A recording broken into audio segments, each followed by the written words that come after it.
Babalik po natin sa amin.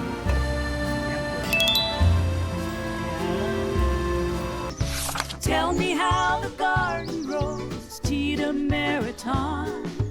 Warm hands guide the soil where the hope is sown.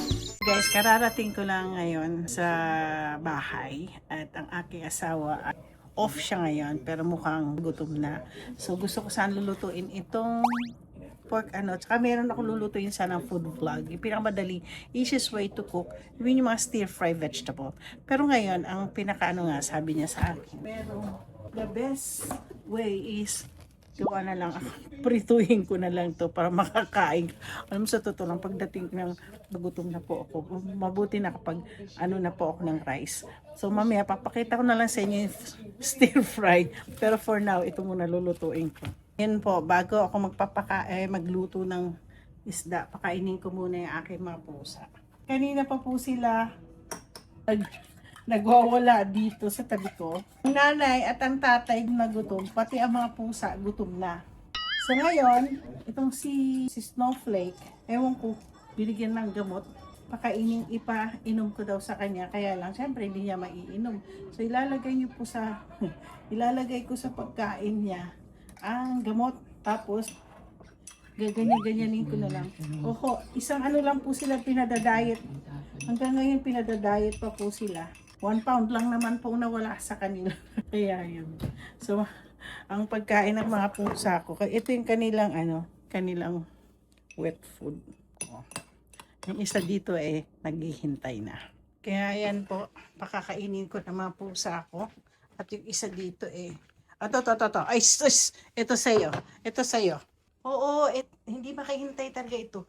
Ayan na, ayan ang pagkain mo. Oh. Ito mga pusang to. Ayan po. Meron po na binigyan na po ako sa kanilang. Aray ko. Sakit. Ay nako. Ayan. Nakakain na sila. Pati rin yung ito. Kanina pa ako naghihintay. Ay, ang buhay ko. Alam niyo, sa totoo lang napagod na ako sa trabaho. Kaya lang, wala akong choice. Ang choice pagdating ko dito, kailangan ko talaga magtrabaho. Wala po magluluto ng pagkain. So, ganyanin ko na ho. Ay, init ko na po ito. Init ko para mainit. Ito yung para siyang salmon steak. Madali lang.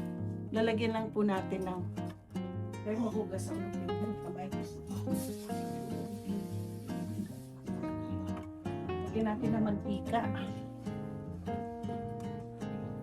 Ayan. Nanonood ang asawa ko ng show ni Arnold Schwarzenegger. Sabi niya, maganda daw yung series ni what's the title of that show, Han? Yeah, the one that you're watching. Two-bar? Two-bar. Who? Two-bar. How do you spell it? F-U-B-R. F-U-B-E-R. F-U-B... B-R. Two-bar. Hindi ko naiintindihan kung ano yun. Hindi ko po naiintindihan kung anong isipin. Pero si Arnold Schwarzenegger po ang maingay yung aking si Arnold Schwarzenegger po ang itong gagamitin ko yung Himalayan pink salt. Yan. Yun lang po, lalagyan ko ng salt. Tingnan niyo po, ang kapal ng isda. Naku, mga ngamoy dito sa akin kailangan ko mag-open ng ito. Kasi pag kasi isda mabaho. Ayaw ko sa lahat mabaho sa bahay. Kahapon mo kasi marami po akong biniling kandila. At kita niyo po yung aking yung mga condiments ko. Ganyan lang po siya. Yan. Andiyan dyan po lahat. Kompleto po lahat ang aking mga condiments yan. Diyan lang yan. Yeah. So, alam niyo, gutom na talaga ako. Sana maghati kami ng asawa kasi masyadong malaki itong isdang ito. Naku! Kaya lang, ang problema. Baka po. Naku! Saan ko nilagay? Nasaan ka? O ilog ko. Ayun. Ay, naku, narinig mo yan. Meron po akong splash. Kapag nag-splash. Alam niyo po, wag mo yung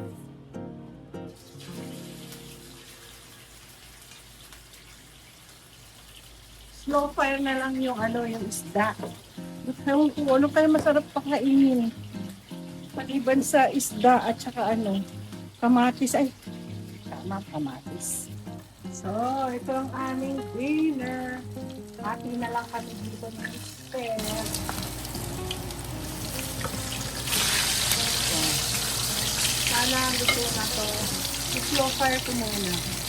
Para lutong-luto ang loob. Pag malalaki kasi, mahirap lutuin. So, lagay muna natin to. May gagawin ko dito sa stand ko para medyo masarap-sarap siyang para may sauce na konti. Lagyan natin ng konti. Ay, ano ba yan? Ayan.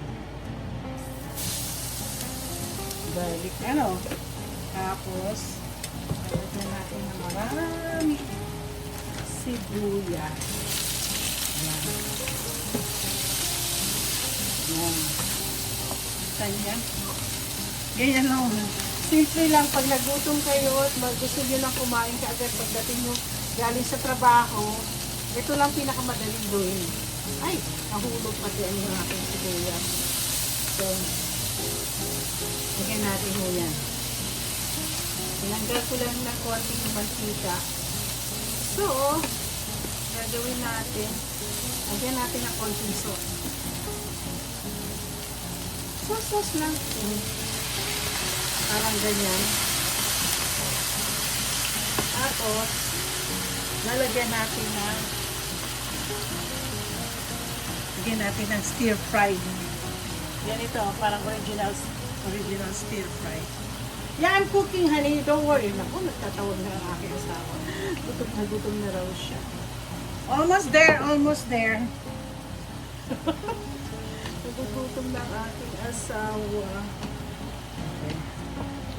So I want the salmon to be cooked so well. Kasi babalik po natin salmon. Na sana po ay lagyan natin ng konti pang sabaw-sabaw para masarap na yun. Ilagyan ko na naman na sauce yan. Ilagyan ko na po ito na salt. So, huwag masyado. Kaya yung isa ng isda yan. Malapit na ako. Ano kakalimutan? Lagi. Pampasarap. Pampasarap ng ay, slow ko na siya. Cook ko na siya para kasi nagugutom ng asawa ko. Ay, naku. Yan ang pinakamadaling lutuin. Dapat lagi kayo may isda sa sa ref nyo. Kanina ko kasi frozen ko na yan eh. Ako din gutom na. Yan po siya. Ayan. Masarap na ho yan. Tapos tamang-tama. Ito na rin ang kanin. Anong oras na? Ilang ba? Pang ilang ko na? Siguro pa 30 minutes na to. Okay. Finally, nakaupo ako. Nakaupo na ako dito. Bali, anong oras ako dumating? 6:50? 60, sabi mga 6:30. Tapos 7:13 na. Siguro mga 30 minutes ko lang po ito naluto itong pagkain. Mabuti naman at ang kanin medyo luto na. Kaagad-agad na mabilis itong magluto. Thank you Lord for this food and bless this food Lord Jesus. Amen. So ganun po. Alam mo, sa totoo lang, nasa grocery pa lang, bumili na sa grocery ho kanina. So, gutom na po ako. Sabi ko, naku, kung i-food vlog ko pa itong gulay na to, baka takes hanggang alas 8 pa yata ako kakain. So ngayon tamang-tama sabi niya nakita niya kanina sa ref, meron ako salmon na tino. Ayan, salmon. Salmon po, oh. Luto na. Isang buong, isang malaki. Hinati ko para sa aming dalawa. O diba? That's the best way na magluto. Pinakamabilis na lutuin. So don't forget to like and subscribe. Ang dami ko na naman na content.